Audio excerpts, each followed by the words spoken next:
Salve aí, galera. Tudo bem com vocês? Espero que sim, na medida do possível, com vocês e seus familiares. Hoje nós vamos dar continuidade e também vamos finalizar a geometria analítica, esses conceitos introdutórios que nos propomos a fazer algumas abordagens. Então vamos seguir aí o quadro.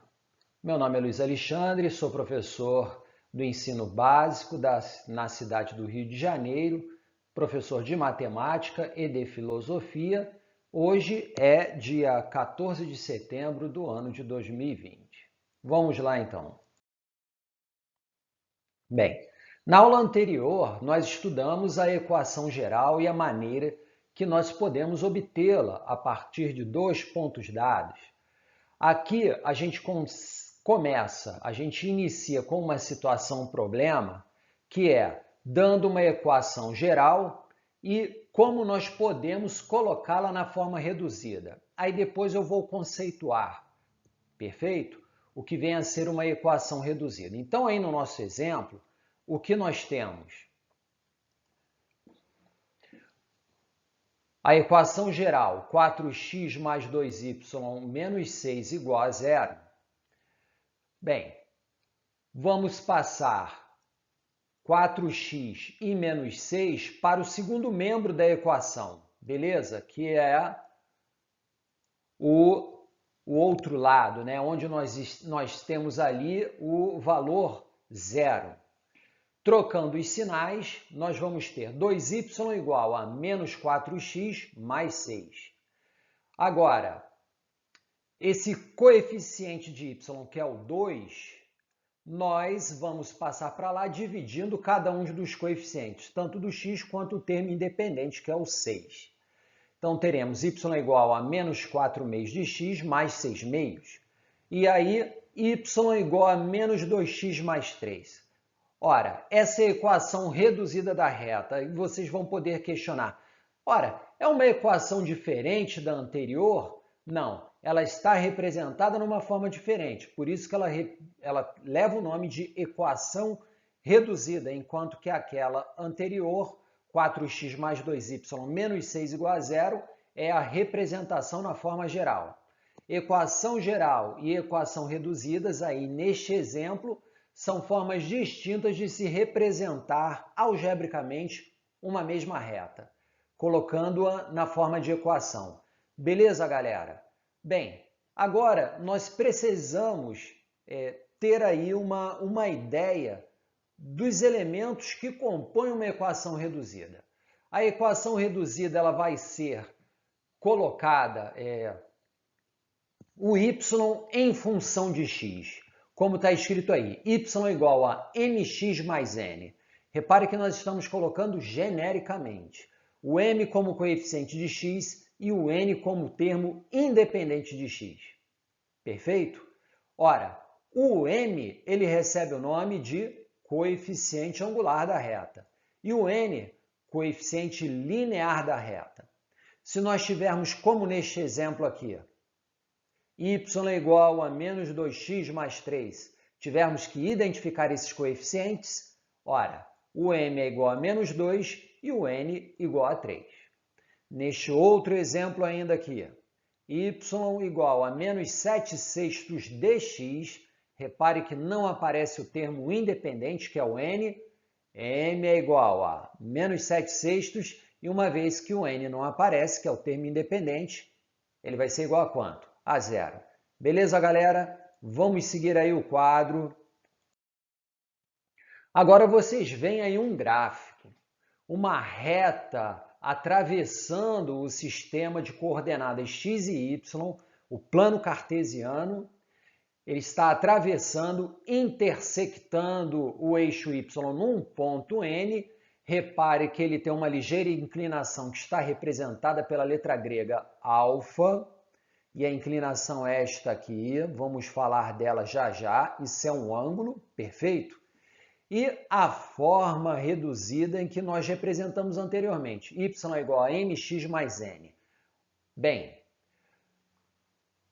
Anteriormente, nós pegamos a equação geral da reta e transformamos essa forma geral em equação reduzida, beleza?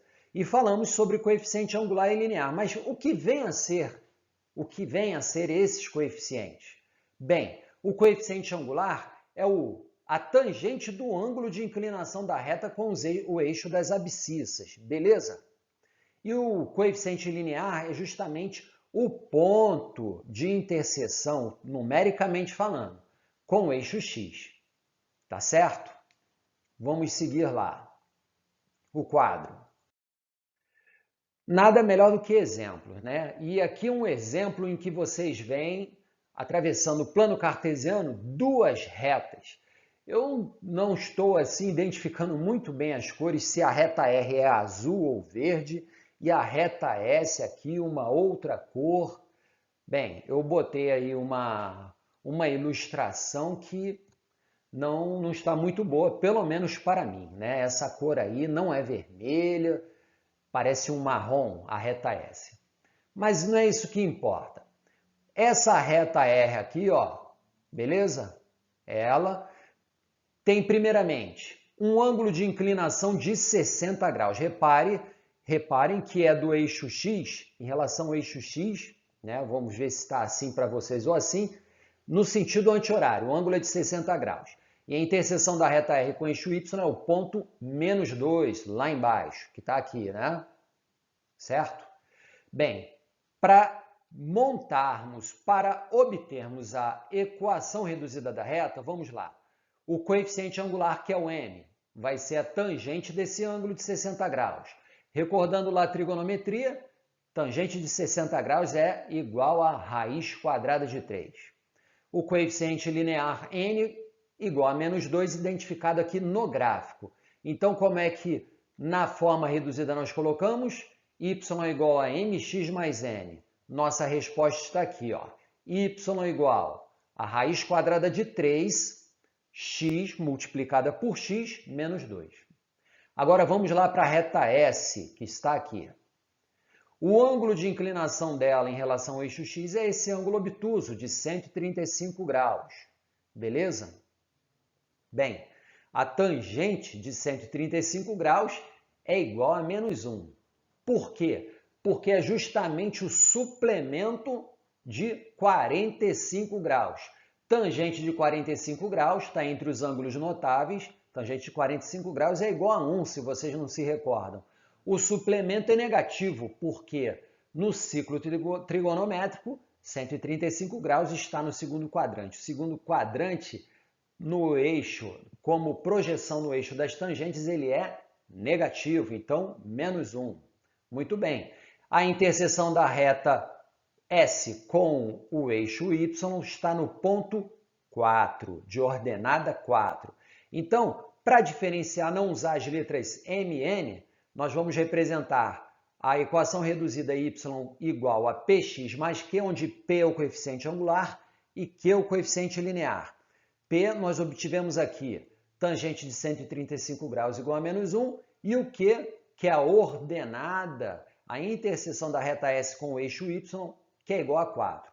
Resposta para a gente, a equação fica da reta S, y é igual a -x mais 4. Porque -1 multiplicado por x é igual a -x. Muito bem? Vamos seguir ainda. Há algumas coisas para falar. Equação reduzida da reta. Nós podemos conceituar da seguinte forma. A partir de dois pontos dados, A e B, como é que nós definiríamos, então? Y menos y0 igual a m, que multiplica x menos x0. O m persiste como coeficiente angular, só que entra um elemento novo aqui. Vocês estão vendo, né? Um par ordenado, x0, y0, que representa um ponto. É um ponto pertencente à reta. Você vai falar, poxa, são dados dois pontos A e B. Entrou um terceiro? Não. Esse terceiro ponto, x0, y0, no final, quando tivermos que substituir aqui nesta equação, que é a forma reduzida que nós temos dela, nós poderemos escolher tanto o ponto A quanto o ponto B. Beleza? Vamos ver através de exemplo isso. Vamos seguir o quadro. Qual a equação reduzida da reta que passa pelos pontos menos 3 e 1 e 5 e 1? Bem, y menos y0 é igual a m que multiplica x menos x0. Vamos determinar primeiramente quem? O coeficiente angular, m, que é delta y sobre delta x. Muito bem. Esse delta y vai ser o quê? O y do segundo ponto menos o y do primeiro ponto, ou vice-versa. Não vai fazer muita diferença se nós tomarmos o primeiro em relação ao segundo ou o segundo em relação ao primeiro. 5 menos 1, que é igual a 4. E depois, 1 menos 3, que também dá 4. 4 sobre 4 igual a 1. Beleza, galera? Pois bem. Bem, x0 e y0 é aquilo. Podemos escolher o primeiro ponto, que é menos 3 e 1, ou 1 e 5. No caso, a resposta vai ser a mesma, a equação final, beleza? Tanto faz escolher um ponto quanto o outro. Vou escolher o 1 e 5, porque não tem sinal negativo, e aquela história, vocês podem se complicar um pouco com os sinais, escolham sempre o ponto mais simples. Substituindo em y menos y0 igual a m, que multiplica x menos x0, teremos y menos 5, porque o y0 é 5, igual a 1, que é o coeficiente angular obtido, está aqui, que multiplica x menos x0, que é 1, x menos 1. Então, ficaremos com y menos 5 igual a x menos 1, beleza? Y igual a x menos 1, passo o menos 5 para lá, ele fica positivo, mais 5. Y igual a x mais, porque menos 1 mais 5 dá 4. Essa é a equação reduzida da reta que passa pelos pontos menos 3 e 1 e 1 e 5. Beleza, galera? É isso aí, nós vamos ficando por aqui. Fechamos o conteúdo, que é um conteúdo introdutório de geometria analítica, destacando os seus principais pontos. Não esgotamos o assunto, obviamente, mas para nós aqui no ensino médio, na turma de terceiro ano do nosso ensino básico, ele é o essencial. Um grande abraço a todos, paz e bem.